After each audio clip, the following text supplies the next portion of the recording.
What do you have? What's it worth if you were to sell out of it? Okay. All right. This is one of the pieces in terms of how the statements interact with each other. It has to do with that terminology does cause problems. All cash flows are not income. Okay? Too often we think if money's coming in, that's income. Okay? But all cash flows are not income. For example, simple one, if I take out a loan and my banker gives me money, that's not income. Right? I owe that back.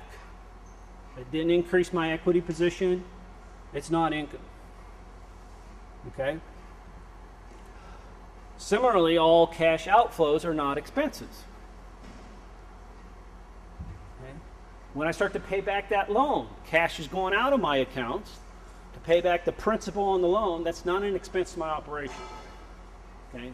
Dollar for dollar out of my cash accounts to relieve debt, basically. Okay? But it's not an expense to my operation. It is cash flowing out of my bank accounts, and I got to consider it on my cash flow deal. But as far as my operation goes, it's not an expense.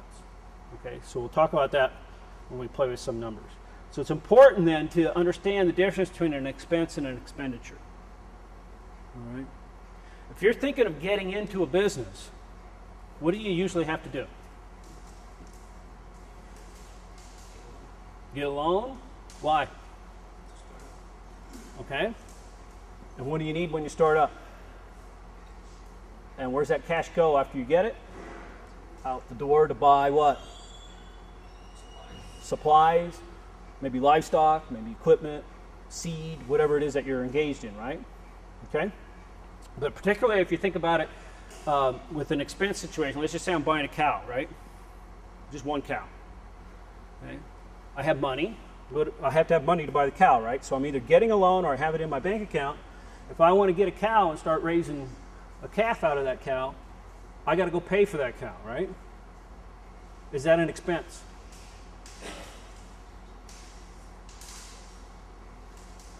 Okay. Most people view it as an expense, but it's not, right? What is it? It's an investment, right? You just went and bought a cow. What's that cow worth? Assuming that you didn't get taken on the deal, right? What's that cow worth? What you paid for it. So in theory then, when you go pay for that cow, instantaneously you could turn around and sell it and be right back where you started with the cash, right? So it's not an expense to your operation, okay?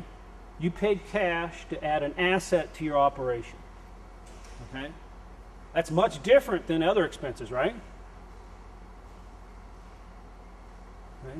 I need somebody to pick my corn. I hire somebody to come out and pick my corn, right? At the end of the day, I pay them. What is that? That's an expense, right? You paid them to pick your corn. It's cash out the window. You can't then turn around and sell. I mean, you don't have any asset out of that, right? You have the corn to sell, which is you know, it's going to be revenue down the road, okay? But it's not an asset, okay? So income or money flowing in and out of your operation is not necessarily income and expenses, okay? And you don't get that unless you start building full financial statements and looking at their interactions and understand what's going on, okay? All right, so you can also have non-cash expenses. All right, I gave you the example of buying a cow. Okay, you got your cash together, you go buy the cow, you have the cow. I just told you it wasn't an expense, right? Okay, but next year, what's that cow worth? Is that cow worth the same thing you paid for it this year? No, it's older, it's worth less. What happened there? You lost value. How do you account for that? It's an expense. Okay? Now, the fact that that cow is worth less, does that mean you have less money in your bank account? No. Okay? So it's not a cash flow, it's a non-cash expense. Okay? So it decreases the value of your operation because what you have, your asset, is worth less, but it's not a cash expense out of your pocket. Okay? So there's those type of subtle things, and like I said, I don't expect to make you experts in this stuff today, okay? But you need to begin to start to grasp some of that stuff and work with it, okay? Yes? What if you breed the cow and you sell the calf? Okay, now your calf being sold is income, right? Okay, but I'm talking about the cow itself, okay? But there is some little things there, right? Because you could get the cow unbred, breeder, and sell her as a bred cow. But then when she comes in, your asset just appreciated, right? So let's just say she's worth $100 more. That $100 is income to your operation, okay? All right, depreciation is what that's called, an asset getting worth less, okay? And that's the most common non-cash. Those will show up in your accrual adjustments, okay, as you evaluate your property. You can also then have non-cash income, okay? But again, that can show up in your accrual adjustments, right? You know, if land value is appreciating, if for whatever reason your livestock is appreciating because of the markets or something you did with it or whatever, okay? All right. So as you look at this and you think of your cash situation, it's just like balancing a checkbook. It's that simple, okay?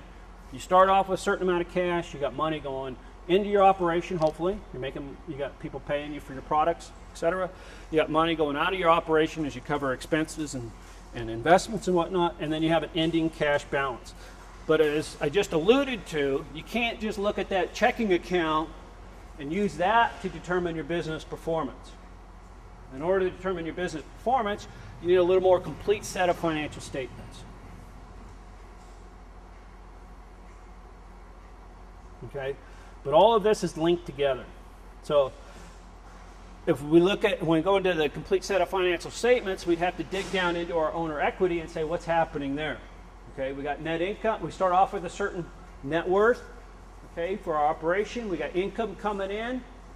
We might be using some of that income or some of that cash as withdrawals to live off of, okay. We got contributions and distributions, which we aren't going to get into here today. But in the end, we got a new value for our operation. It's explained by our change in equity. Okay, what our assets worth, what our accounts worth, and so on, versus our expenses and the loans that we owe and so on at the end of the year. Okay, again, all of this is linked. It's just like balancing a checkbook, okay?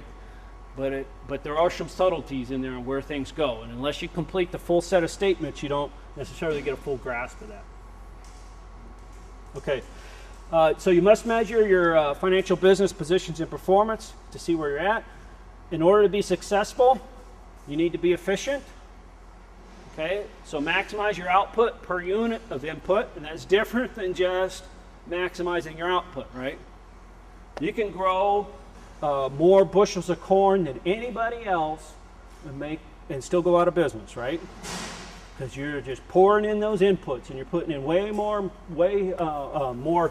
cash and inputs than you're getting back out of it. Okay. So maximizing your input or output per unit of input. So getting the most out of what you put in there. Too often we try to maximize output. Okay. But you want to be a low-cost producer. You also want to be a right-sized producer for your situation. Okay. For somebody that's trying to make a living off of their operation, it's a lot different than if you got a secondary income and you're just trying to not lose money with it, okay? Or provide food for family and friends. Okay, family structure then matters tremendously. There's a lot to manage. You need to manage your marketing. Know your markets, has already been alluded to. You need to manage your production. Okay, you can know your markets tremendously. If you don't produce, you have nothing to sell, so it's not going to do you any good. You also need to manage your family and your family risk involved. Okay, is they're involved or not involved in the operation. So the financial analysis measures the impact of this stuff. Okay, so business position and performance. What is the key to your ability to survive? You need to think of all the different forms of risk to be considered. You can't address them all at once, but you need to be aware of them all, as I've alluded to before in front of some of you. Production, human, marketing, financial, and legal. With respect to the financial end, you need to be making a profit, or at least not losing too much money if it's something that you're not trying to make money off of particularly.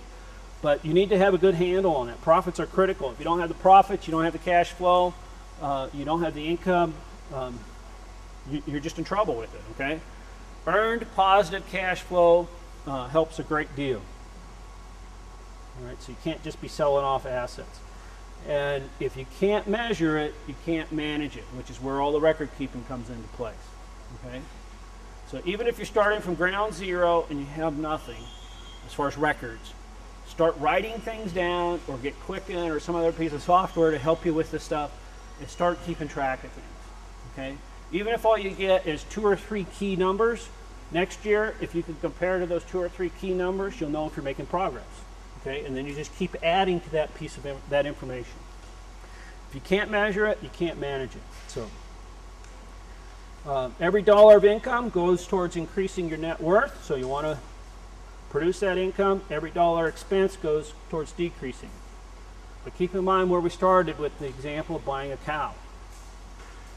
Too often people take that and say, well, I can't afford the expense of buying a cow. Well, if you don't have the cow, you can't produce, right? Okay, if you don't buy the seed, you can't grow the corn. Okay, as you go through, but there's a little bit about that in terms of being willing to invest in things. Okay, if the growth in net worth comes only from external sources, that puts you on shaky ground. I assume that's not as big of an issue as it is here, but in our neck of the woods, a lot of the growth in net worth, what do you suppose it's attributed to in the Front Range of Colorado? What's that? Not necessarily banks, but a little bit related to banks. If I own 200 acres, 50 miles north of Denver, next year, well, lately, in this case, but if I'm in the mid-90s, the following year, I'm worth a lot more than I was the previous year. Okay? And it's all attributed to land values going up. Okay? And when that land value collapses, things start to collapse around me, okay? But if I'm just using that land for production, that's a lot different, right? Land values going up is only worth something if I'm going to sell it, okay? Same thing with your livestock value going up if you're going to sell it and whatnot, okay? Family living, debt, principal, all those types of things need to be covered, so you need to be making money. And hopefully you're all looking at the idea of, I need to save a little bit. I don't want to work all the way till I am 100 years old and on my deathbed.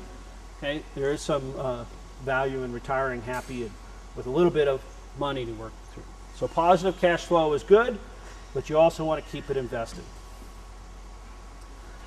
Okay, so what we're going to do now is we're going to start playing with some of the tools. We have about 25 minutes here to work with. I'm going to introduce you to them, okay, to a particular tool that we call EWS Farms RD Financial. Again, it's pre-populated with, a production ag situation from Colorado.